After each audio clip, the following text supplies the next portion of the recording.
one of the things about positioning is that it's like there are so many components, and you can just change one of those components, and then the rest of them also. It's almost like a moving puzzle, right?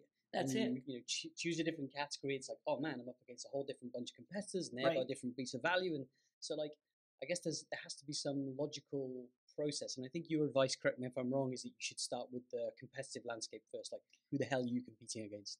Yeah.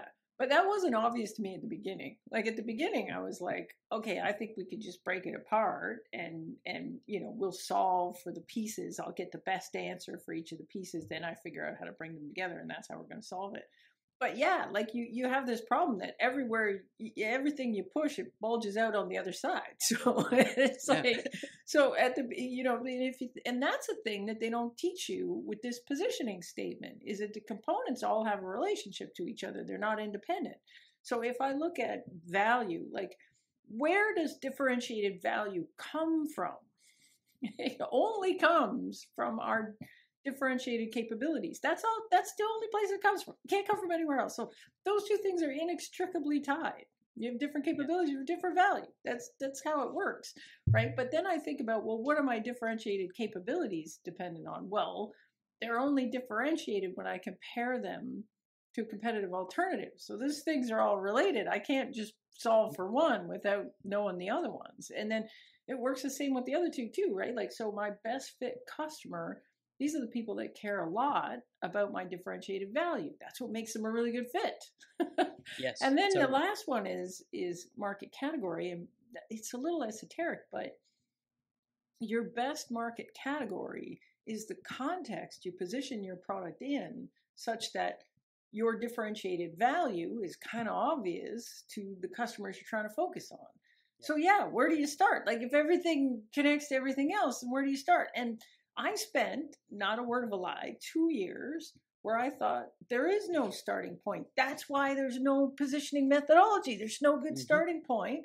What you do is you pick a random spot, you work your way around the circle, you get candidate positioning, you take it out to the market. If it works, great. You run with it. If it doesn't, you chuck it out and you go back and you do the circle again and you find another candidate. So for 2 years, I did it like that. And here's the problem with this.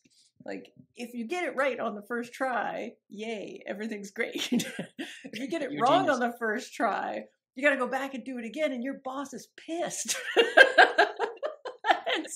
And you're like, going to get fired maybe because your CEO founder's like, come on, man, it's been 3 months already. You don't have this figured out. And testing it, I got to run a bunch of customers through the pipeline and oh God.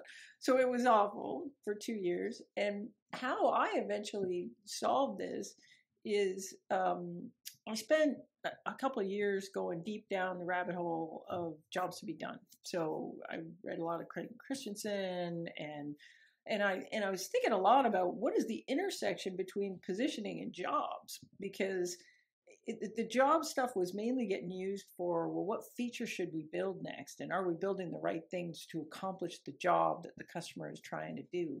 And in particular, like, I don't know how much you know about job stuff, but in particular, I was thinking about the milkshake story. You know the milkshake story?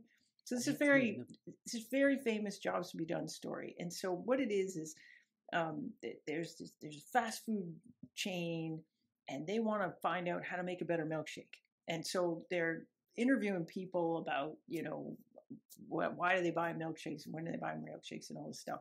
And what they discover is they sell a ton of milkshakes in the drive-through in the morning.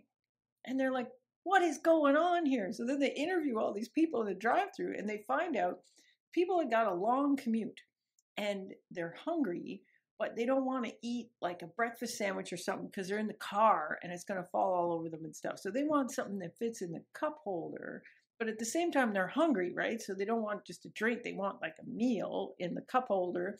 And ideally they want something that they're not going to finish in 5 seconds because they got long, boring drive, right? So they're going to, have the milkshake and it's going to last for a while and it fits in the cup holder and all this stuff.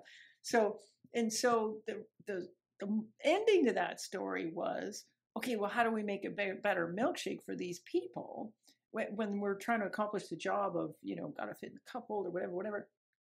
And I was like, and I had this epiphany where I was like, oh shit, this is a positioning problem. Like it's not a milkshake, it's a smoothie. Like what you learned there is that they were thinking about the wrong competitive alternatives.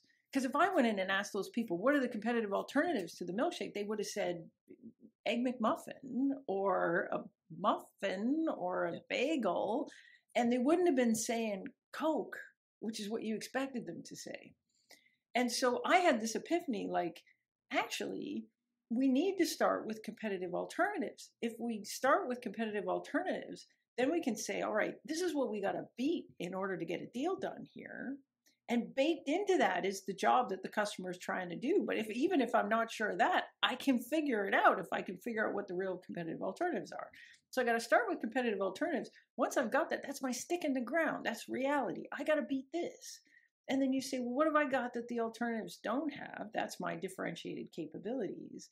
And then I can go down that list of capabilities and say, well, what is the value of that to these customers? And that'll get me differentiated value. Then once I have differentiated value, then I can say, all right, well, who cares a lot about this value? Like, what are the characteristics of a target customer that makes them, put a high price on this thing that you can do? And then the last thing is, well, I got this value, these people. What's the best context to position my product in such that this value is obvious for these folks? So that's how I cracked the where do we start and how do we get to it thing. Everything flows from the next into kind of a waterfall thing. So in my mind, that's how it works.